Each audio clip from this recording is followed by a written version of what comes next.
Hi. Hey, it's Mark Larson Show. Yeah, hi. Hold on just 1 second, okay? Yeah, I'm here. Thank you. Yeah. The ones who are working in the Defense Department, the senators who are big loudmouths about this on TV, they have a foreign policy and national security track record of being wrong over and over again. And their arguments here right now boils down to, we don't defeat Russia, all democracy goes away, shut up or you're a Putin spy. That's not a compelling argument. That doesn't hold for me. So this is why, I'm suspicious. It's not to say I don't recognize what Russia's done here is monstrous and it's a violation of international sovereignty, and that's all true, of course. How do we stop this from getting much worse? How do we stop this? And, another part of this is Russians are being called up. You have hundreds of thousands of Russians killed in this war. Now, you can say, oh, well, it's their fault. They're being called up by their country. They're being conscripted. They're not being given a choice. So my point is, poor Russia or poor Ukraine or anything, it's just have the podcast available for you on demand anytime, even if you want to listen in the middle of the night. Whatever works for you. It's free at Kogo.com or on the free iHeartRadio app. Also info at Kogo.com. Check in with our friend Nadiia Vasina back in Kiev, Ukraine, where a year ago today all hell broke loose. And Vladimir Putin shows no signs of giving up. Now, strange alliances, and actually everything old is new again. The Chinese government, the communist Chinese, getting way too close to Putin again. So here we are, a year later. Earlier this week, we talked with Nadiia about a few kind of a current snapshot there, but wanted to get her back on so we have a little more time to get into some other things in depth. How's today been? Because a lot of fears and well-founded fears that Putin's going to really amp up the offensive and give it all he's got, if you can imagine that. Has it been a little edgier today, or what's going on? Well, hi. Today is, as you said already, a horrible anniversary of this full scale. And actually in Kiev, today is very silently. It's like silence before storm. So we expecting that something's gonna be, because what they do, their technique is like they are gonna be silent when everybody's prepared. But then in a moment when everybody's not ready, they started to attack, massively attack by airplanes, missiles and heavy weapon. But I wanted to say that some people left the city. For example, if we talk about Kiev, where am I right now? But I'm in a hotel right now in the downtown of city. There are a lot of people. There are a lot of tourists like journalists, volunteers, people from media, people who come to visit president and everything. So it's kind of a lot of people. But anyways, everybody are ready. Like in the hotel, you can see everywhere there is signs, go shelter over there. When there is the air sirens, like go to the shelter and blah blah blah. So it's like this right now. But what bad thing that for example, like days ago, a Russian terroristic army attacked civilian targets, as they usually do. It was the bus station where people were horribly killed in the middle of the day. They were waiting just for a bus, and they killed them by a heavy weapon. I don't remember it was what exactly, but it was like blood everywhere on the roads, and the people crying, children yelling. Oh my gosh, horrible. So it's the reality which is going on every day in Ukraine,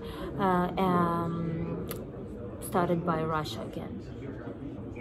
Nadiia Vasina in Kiev, Ukraine here, and over the last year, as we've gotten to know each other at long distance here, we've had days that have been calm, and then all hell breaks loose, and suddenly you get air raid sirens, which the air raid sirens, except for at this moment when we're talking with you, have seemed to be almost like birds. It's so frequent, and it's so surreal. And thinking back to what Ukraine was like before a year ago today, and you and I talked about this occasionally, but a lot of people didn't know where Ukraine was on a map. A lot of Americans had no idea, and people around the world now they sure do. But at the same time, Ukraine was not and is not some third world, kind of developing country. I mean, people can imagine, I think, just San Diego or any thriving big city environment here in the U.S., and then imagine what happened a year ago in Ukraine happened here. That puts it in perspective, doesn't it? Well, you know, it's all about politics and how media works. What media say, people believe in that, and it's bad because I have my experience. I love America very much. I lived in Chicago. I performed in Las Vegas. I lived in Tennessee.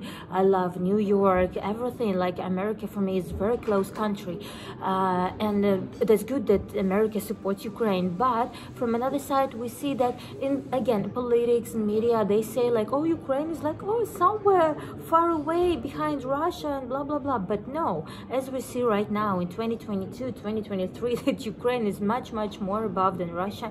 We are more powerful, we are more even talented, I can say that. We are more smart, we have normal understanding of human being, of how we have to live and what is the main things in people's life. Because again, Ukraine wanted to be the part of European Union. Ukraine wanted to be the part of NATO. What Russia wants to live in their community where there is no possibility for people to say any word in the street. We didn't want to live like that.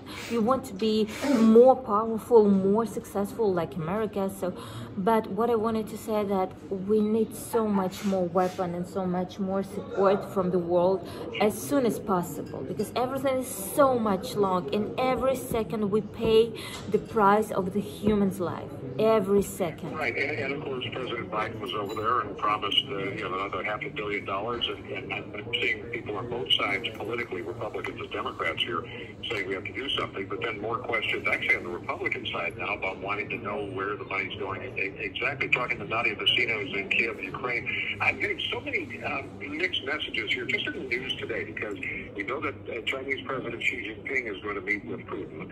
Then there's a story out today that your President Zelensky is going to meet with Xi. And then there's been talk that China may be interested in, they're saying they might want to try to get some peace deal, but at the same time you see the Russians are floating all kinds of things. So I don't know who you trust or to trust anybody. I don't think we fully trust anybody, actually. What do you think? Oh, for sure. You can trust by just to yourself, and this is it. But basically, what's going on, like, if we look on the world we are living in right now, this is the crazy world. It should not be like that. Maybe some people want that, maybe it's for politics, it's good to earn money on people's lives and everything, but again, it's not the world we want to live. Let's make a better world to live right now, from this point, from Ukraine. This is the wonderful possibility. And right now, when China say, oh, we have the plan how to make this conclusion between Russia and Ukraine, from one side, okay, thank you for support, but from another, it sounds so stupid. There is one decision, one conclusion: Russia have to go out from Ukraine, and this is it. Because in other way, we can rebuild the whole world. Okay, let's go back to the history and let's change the whole world if we're talking like Russia.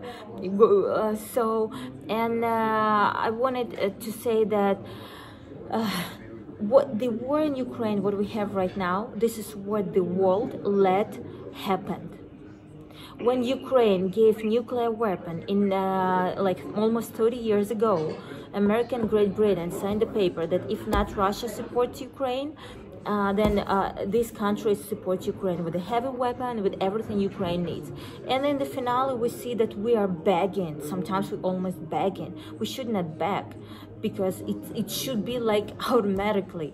And again, we really appreciate Biden's when Biden came, because in the morning I woke up.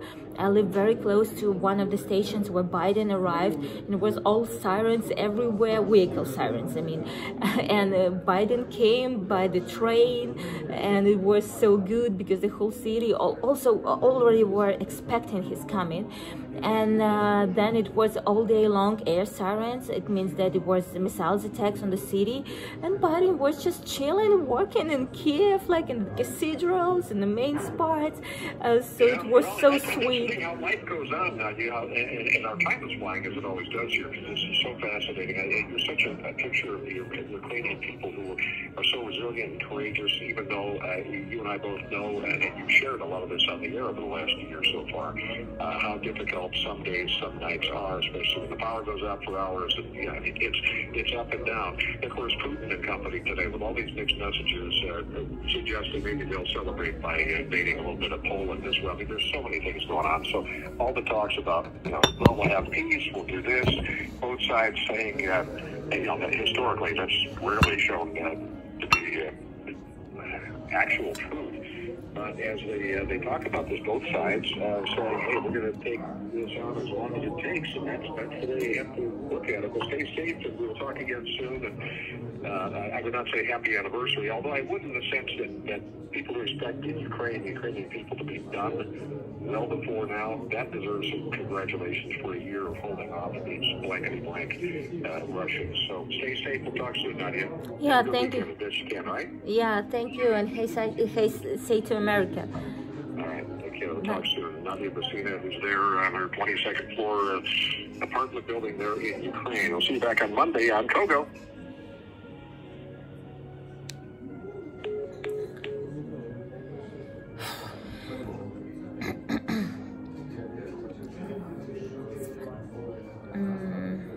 So we did the little interview on Mark Larson's show, and I wanted to say thank you so much for his support, because starting from 24th February 2022, he did support Ukraine a lot, and we did a lot of live shows and everything. So it's wonderful, because the world doesn't understand what's basically going on in Ukraine. They're just watching what's going on in Ukraine just like a movie, and I always laugh and like, okay, maybe I can give you popcorn and you will watch. And Jesus Christ, black humor. So God bless you all, and bye-bye.